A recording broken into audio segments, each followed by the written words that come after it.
We want to find the straight line distance between point A, 1, 2, and point B, 5, 5. We use the distance formula. It squares the horizontal change and vertical change, adds them, and takes the square root. First find the horizontal change. Subtract x1 from x2.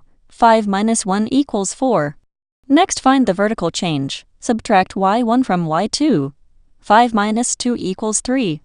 These changes form a right triangle. Its horizontal leg is 4, its vertical leg is 3, and the distance is the hypotenuse. Now substitute every value into the formula. 5 minus 1 becomes 4, and 5 minus 2 becomes 3.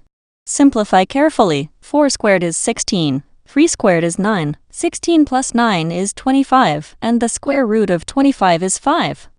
Therefore, the distance from A to B is 5 units. The graph also shows the familiar 3, 4, 5 right triangle. If you want to generate similar videos, visit mathix.co. Subscribe to the channel for more clear step-by-step math explanations.